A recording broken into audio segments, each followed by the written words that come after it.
दोस्तों, Warren Buffett की company Berkshire Hathaway ने 1988 और 1994 में कुल मिलाकर कोका कोला के 400 मिलियन से भी ज्यादा शेयर्स खरीदे थे। आपको जानकर हैरानी होगी कि आज तक उन्होंने 400 मिलियन शेयर्स में से एक भी शेयर नहीं बेचा। वॉरेन बफेट ही नहीं, आप जितने भी टॉप इन्वेस्टर को देखें, आप यही पाएंगे कि वो अपने शेयर्स को होल्ड ही करते, ना कि शेयर प्राइस बढ़ जाने पर उसे बेच देते हैं। ऐसे में आपके मन में सवाल जरूर आएगा कि आखिर वो पैसे कमाते कैसे, क्योंकि ज्यादातर लोग तो स्टॉक मार्केट में कैपिटल गेन से ही पैसा कमाते, यानी कि वो बाय लो सेल हाई तरीका फॉलो करते। दोस्तों, शेयर मार्केट में पैसे कमाने का एक दूसरा तरीका भी है जो कि टॉप इन्वेस्टर फॉलो करते हैं। ये तरीका है बाय एंड होल्ड, जिसमें एक इन्वेस्टर कैपिटल गेन के साथ डिविडेंड के तौर पर शेयर मार्केट से रेगुलर बेसिस पे पैसे कमाते हैं, वो भी बिना कुछ किए। डिविडेंड एक पैसिव इनकम का एक बहुत ही बेहतरीन सोर्स है, साथ ही पैसे को काम पर लगा के पैसे कमाने का एक बेहतरीन एग्जाम्पल है। इस वीडियो में मैं आपको पावर ऑफ डिविडेंड के बारे में बताने वाला हूँ और कैसे आप इसकी मदद से शेयर मार्केट से लॉन्ग टर्म में रेगुलर पैसिव इनकम कमा सकते हैं। इसलिए आप इस वीडियो के आखिर तक बने रहे।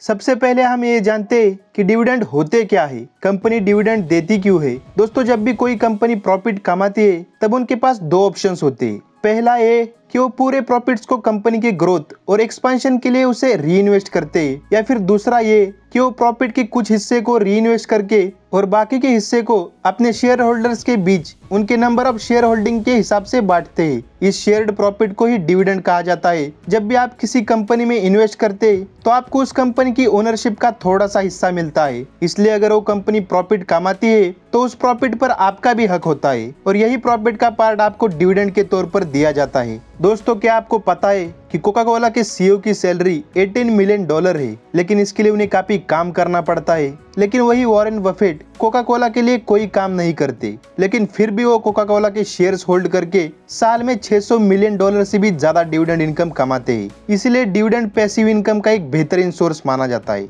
दोस्तों, इसे एक्सप्लेन करने के लिए मैं आपको एक और एग्जांपल देता हूँ। 2019 में मुकेश अंबानी को उनकी कंपनी रिलायंस से 15 करोड़ की सैलरी मिली, लेकिन अंबानी का जो घर है एंटीला, उसका सिर्फ लाइट बिल ही 9 करोड़ रुपए का था, और जब लॉकडाउन लगा तो उन्होंने अपनी सैलरी का कुछ हिस्सा डोनेट भी किया था। तो दोस्तों, ऐसा कैसे हो सकता है कि इतनी कम सैलरी में वो इतनी लग्जरी वाली लाइफ कैसे जी सकते हैं? तो दोस्तों, इसका आंसर है मुकेश अंबानी ने 2020 तक रिलायंस के 293 करोड़ शेयर होल्ड करके रखे थे और उस साल रिलायंस ने सिर्फ ₹7 पर शेयर का डिविडेंड पे किया। लेकिन मुकेश अंबानी के लिए ये हुआ ऑलमोस्ट 2000 करोड़ रुपए का इनकम, वो भी सिर्फ एक साल का। ठीक कंपाउंडिंग की तरह हमें डिविडेंड की भी एक्चुअल पावर लॉन्ग टर्म में ही देखने को मिलती है। अब जैसे एग्जांपल के लिए वॉरेन बफे को कोका कोला से 1995 में अपने $1 बिलियन इन्वेस्टमेंट पर $85 मिलियन का डिविडेंड मिला था, लेकिन आज उन्हें उसी अमाउंट पर $650 मिलियन का डिविडेंड मिलता है। डिविडेंड की इस पावर को आगे हम काफी डिटेल में समझने वाले हैं। फिलहाल हम जानते हैं कि क्यों कुछ कंपनीज डिविडेंड देती है और क्यों कुछ कंपनी डिविडेंड नहीं देती।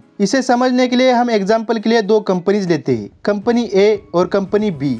अब दोनों ही कंपनीज पेंट सेक्टर की होती है, लेकिन कंपनी ए कुछ ही साल पुरानी है। कंपनी ए को ग्रो करने के लिए नई फैक्ट्रीज बनानी है, प्रोडक्शन बढ़ाने के लिए नए इक्विपमेंट खरीदने हैं और अपने प्रोडक्ट्स की मार्केटिंग करनी है, ताकि वो मार्केट में अपनी ब्रांड वैल्यू बना सके और एक सक्सेसफुल कंपनी बन सके। इसी वजह से कंपनी ए को ग्रो करने के लिए काफी पैसों की जरूरत होती है। और दोस्तों, इसीलिए कंपनी ए अपने सारे प्रॉफिट्स को री इन्वेस्ट करती है, जिसकी वजह से डिविडेंड नहीं देती है। जबकि दूसरी तरफ कंपनी बी काफी पुरानी है, जिसकी दुनिया भर में कई सारी फैक्ट्रीज है, इनके पास सभी जरूरत की मशीनें और इक्विपमेंट्स है और इन्हें प्रोडक्शन रिक्वायरमेंट अचीव करने में कभी भी कोई प्रॉब्लम नहीं होती। साथ ही इनकी मार्केट में अच्छी ब्रांडिंग है और ये काफी पॉपुलर कंपनी है। इसलिए जब भी इन्हें कोई प्रॉफिट होता है तो इनके पास पैसे इन्वेस्ट करने के लिए ज्यादा कुछ होता नहीं है। इसी वजह से ये कंपनी अपने प्रॉफिट को अपने शेयर होल्डर्स के बीच बांट देती है। एक कंपनी जब चाहे डिविडेंड देना शुरू कर सकती है और जब चाहे डिविडेंड देना बंद भी कर सकती है। ये पूरी तरह उस कंपनी के और उस कंपनी के बोर्ड ऑफ डायरेक्टर्स के फैसले पर डिपेंड करता है। अगर आप डिविडेंड इनकम कमाना चाहते हो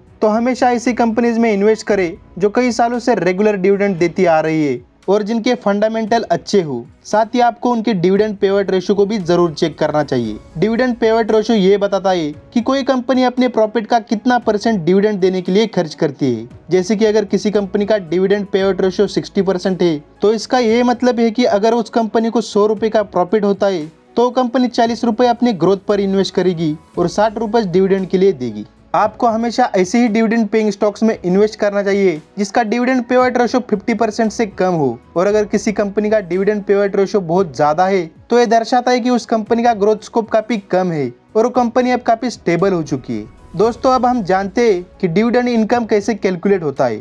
डिविडेंड इनकम कैलकुलेट करने से पहले हमें डिविडेंड यील्ड के बारे में जानना होगा। एक फाइनेंशियल रेशो है जो कि हमें बताता है कि कोई कंपनी आपको पर 100 रुपए पर कितने रुपए का डिविडेंड देती है। जैसे कि अगर किसी स्टॉक का डिविडेंड यील्ड 5% है तो इसका मतलब है कि वो कंपनी 1000 रुपए के इन्वेस्टमेंट पर आपको एक साल में 50 रुपए का डिविडेंड देगी। इंडिया में आप फ्रैक्शन में शेयर बाय नहीं कर सकते, इसलिए आपको डिविडेंड पर शेयर कैलकुलेट करना आना चाहिए। डिविडेंड पर शेयर का फॉर्मूला होता है dividend yield multiply by share price. For example, Bajaj auto के लिए डिविडेंड यील्ड अप्रोक्सीमेटली 4% का है और इनका शेयर प्राइस करीब 3600 का है, तो इसलिए इनका डिविडेंड पर शेयर 0.04 इंटू 3600 यानी कि 146 रुपीज होता है। अगर आपके पास बजाज ऑटो के 1000 शेयर है तो आप हर साल 1,46,000 रुपए सिर्फ डिविडेंड इनकम के तौर पर कमा सकते हैं। इसके साथ ही कैपिटल गेन की वजह से आपकी इन्वेस्टमेंट अमाउंट की वैल्यू बढ़ती रहेगी। डिविडेंड की पावर आपको तब देखने को मिलती है जब आप किसी कंपनी में बहुत ज़्यादा पैसा इन्वेस्ट करते हैं और वो भी लंबे समय के लिए। इसे समझने के लिए हम बजाज ऑटो लिमिटेड की डिविडेंड हिस्ट्री को जानते हैं। दोस्तों, 2008 में बजाज ऑटो के शेयर का प्राइस 200 रुपए के करीब था। अगर आप 10 लाख रुपए उस समय इन्वेस्ट करते तो आप उस कंपनी के 5000 शेयर्स खरीद पाते।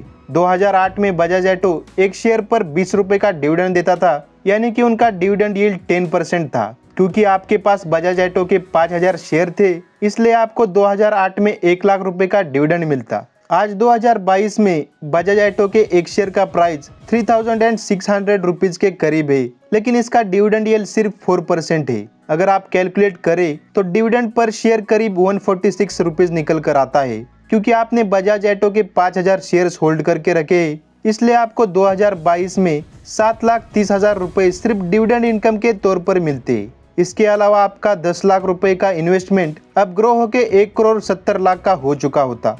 पैसिव इनकम का इससे बेहतर एग्जाम्पल शायद ये आपको कहीं देखने को मिलेगा। दोस्तों, रियल लाइफ में ऐसे हजारों इन्वेस्टर है जो कि डिविडेंड के इस बेनिफिट को एंजॉय कर रहे हैं। वो शेयर मार्केट में एक्टिव रहे या ना रहे, उन्हें डिविडेंड इनकम के तौर पर इनको लाखों रुपए मिलते हैं। और यही कारण है कि top investor dividend paying stocks में इन्वेस्ट करते और अपने शेयर्स को होल्ड करके रखते। उन शेयर्स को तभी बेचते जब कंपनी नॉन प्रॉफिटेबल हो जाती है। अब हम ये जानते हैं कि डिविडेंड सबके लिए ऐसे ही काम करता है, और क्या आप भी डिविडेंड पेइंग स्टॉक से रेगुलर इनकम कमा के फाइनेंशियली फ्री हो सकते हैं या नहीं। तो ये कम्प्लीटली डिपेंड करता है आपके फाइनेंशियल गोल और आपके इन्वेस्टमेंट अमाउंट पर। अगर आप स्टॉक मार्केट की मदद से कम उम्र में ही फाइनेंशियली फ्री होना चाहते हैं तो डिविडेंड आपके लिए नहीं है। फिर आपको स्मॉल कैप और ग्रोथ स्टॉक्स में ही इन्वेस्ट करना चाहिए। लेकिन अगर आप अपना रिटायरमेंट सिक्योर करना चाहते हैं और फ्यूचर प्लानिंग में इंटरेस्टेड है तो आपके लिए डिविडेंड स्टॉक्स काफी बेहतर साबित हो सकते हैं। आपको सिर्फ उस स्टॉक्स में लगातार इन्वेस्टमेंट करनी है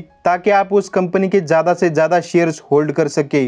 अगर आप किसी स्टॉक्स में बहुत ज्यादा शेयर्स होल्ड नहीं करते तो फिर ऐसे में आपके लिए डिविडेंड इनकम काफी कम होती है, जिससे कि आपके लाइफ में खास फर्क नहीं पड़ेगा। लेकिन अगर आप डिविडेंड इनकम को रिटेन करने की बजाय री इन्वेस्ट करते हैं तो आपकी इन्वेस्टमेंट कंपाउंडिंग की पावर से ग्रो करना शुरू कर देता है। अगर आपको इसे डिटेल में समझना है तो कमेंट करके बताइए, हम उसके ऊपर भी वीडियो बनाएंगे। तो दोस्तों, आज की इस वीडियो में बस इतना ही। अगर आपको इस वीडियो से कुछ सीखने को मिला तो वीडियो को लाइक कीजिए, और अगर आप चैनल पर नए हो तो चैनल को सब्सक्राइब जरूर कीजिए। तो मिलते हैं नेक्स्ट वीडियो में। Finally, thanks for watching.